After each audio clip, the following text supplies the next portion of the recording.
Welcome, everyone. My name is Dr. Emma Shapiro, and I'm going to be your alternative healthcare career coach today. And today we are going to be talking about how to become a travel recruiter. Now, you don't actually just have to be a travel recruiter. I'm going to be mentioning travel recruiting because it's really common. You've probably heard of it at some point in your therapy career. But you can also be a full-time recruiter as well. So when I say travel therapy, it could be a contract, or you can also find therapist jobs that are full-time. But really quickly, what is travel recruiting in case you haven't heard of it?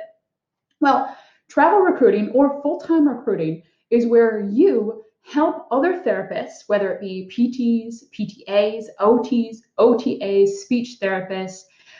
You could even do this for other professions, although I recommend staying within the rehab sort of center just because that's your strength. But you are going to help other therapists find either travel, part-time, or full-time positions, depending upon what employment you find and what position you find. Now, you're helping people find these roles, and it's really life-changing. So I really, although it is some sales to it, I really think that you won't find it being salesy. And that's what I'm going to go into a little bit today. So we've talked about what is travel recruiting. Now I want to talk about a little bit more what's your day to day, because you're looking at this job, but you on the surface may not know the ins and outs. So I'm really going to try to provide you with the pros and cons, the ins and outs, so that you can really know, is this something you should pursue or not? Okay, so besides trying to find therapist jobs, there's really a lot more underneath the surface that you have to do. You are going to be probably posting on social media, doing posts about what jobs there are, how you've been helping therapists find positions. So a lot of it is networking on social media, networking with influencers like myself. I've been working with recruiters for many years, helping therapists find travel positions. I don't do that so much anymore because I'm really focused on helping you on a more broad scale. But there's a lot of social media networking, posting going on. You'll also be contacting therapists, whether it be via Facebook message, Instagram, through your website, through the travel website. So there's a lot of emailing that goes into it, a lot of phone calls.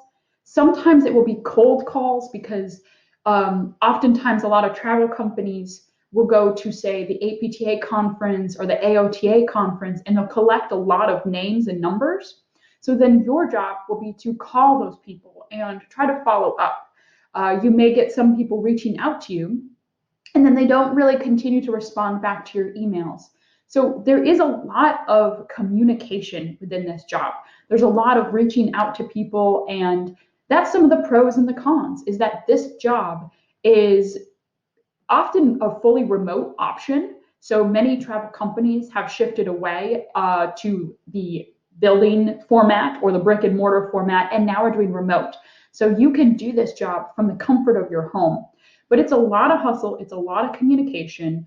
The cons is that you're going to be reaching out to people, and maybe you get some, people don't answer, people hang up, other things. Maybe get some emails sometimes of people saying, stop bugging me. So that's the cons, but the pros is that you can really change people's lives. I was a traveler for several years, and it allowed me actually to afford the down payment for this house. It allowed me to resolve some of my anxiety over student loans. So although I still have my student loans, traveling really helped me more than a permanent job could at that time become more financially stable. And you'll find now more than ever, it's hard finding jobs. And so as a travel recruiter, you can almost be the savior. You can really help people find work, and that is invaluable. So although it could be really frustrating, you have to find that silver lining that you're really helping therapists. Now, I think that as a therapist, if you're watching this, whether it be a therapist or a therapy assistant, you're perfect for this position. And I really wish more recruiters had a therapy background. And actually, a lot of hiring managers are now really looking for therapists to become recruiters because they know that therapists, when they join traveling, there's been so much negativity about travel jobs that they trust a therapist who is a recruiter more than just a standard recruiter. You also can give people confidence because you can really help to make sure that they find the right setting, because as a therapist or assistant, you know the settings. Traditional recruiters have no idea what acute care means. They have no idea what SNF means. They don't know the ins and outs of these. So when a new grad comes to you, you can really protect them much more than a standard recruiter can. So I think you'd be perfect for this position. Now, you may find when you go onto Indeed or some of the travel company websites that they ask for experience. And recently in a Facebook post, someone was asking me, hey, it's saying experience. Ignore that. You get the trump card, not the political trump card, but the trump card in the fact that you are a therapist and you can connect with people so much more. And that's really powerful. And also, I think they're just putting that there in a hope that some people have some recruiting experience. I don't know if you remember when you were a new grad, but when you're applying to these positions, they all say they needed experience. But we all eventually got new grad jobs and we didn't have any experience. It's the same thing. You can shine with your resume. You can talk about mentoring therapy students as a clinical instructor, for example, or if you've done any other sort of mentoring, you could talk about that, you work closely with PT assistants or OT assistants. All these little things can bring to light your leadership, communication, and educational skills that will really translate well to being a recruiter. So the requirements for this job is very minimal. You meet the requirements right now if you're watching this video. So you can go ahead and apply. Now, I got a couple questions about, where should I apply? What companies are there? Can you help me a little bit more with that, Emma? And I'd be happy to. So I want you to write a couple of these down.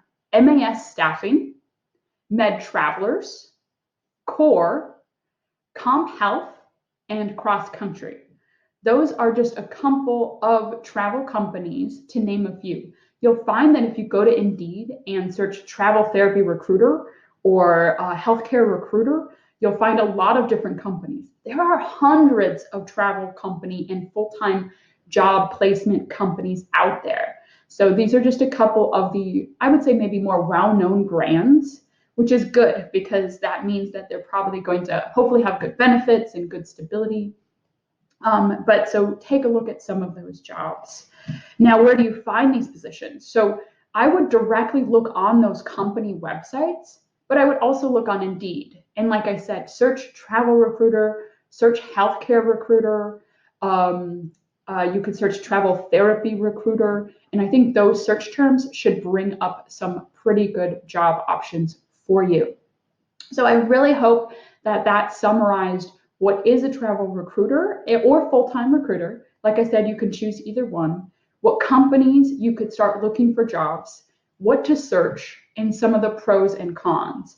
I think you'd be great in this position, and it's awesome because it's a remote position. Oh, let me talk about salary really fast. So this is a combination of a salaried plus commissioned position, meaning that you're going to get a base salary, and then the more people you get into travel or full-time jobs, the more you'll get commission from that. And that'll sort of layer upon layer upon layer, meaning the more years you are a recruiter or the more people you get, then you can sort of go up tiers. And so it's often a combination of a salary plus commission, which is great because it means that you can reach that 100K. I know a lot of recruiters who are making $100,000. And it makes me a little jealous because here I am. I have my doctorate. I'm a physical therapist. I spent years getting this position and I don't make 100K. But know that that is an opportunity for you. And even as an assistant, you can do this role and you can make 100K because it's not about your license anymore. You're not tied down to that level. It's about your hard work, your effort, and your ability to help people and have people trust you, and you really build a relationship. My best advice, coming from me being a traveler and working with recruiters, is that if you can be extremely responsive, emailing back to us, calling back to us, that goes a long, long ways. If you can be really supportive and helpful, oh my gosh, that really is making the difference. And then education. A lot of your clients are going to be new grads, and they're going to need the most help.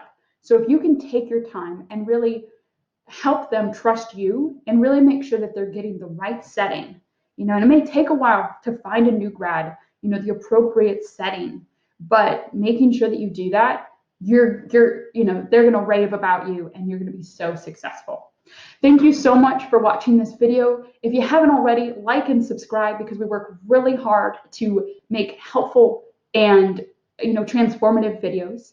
And I will see you in our next remote career video right over here or here. Bye.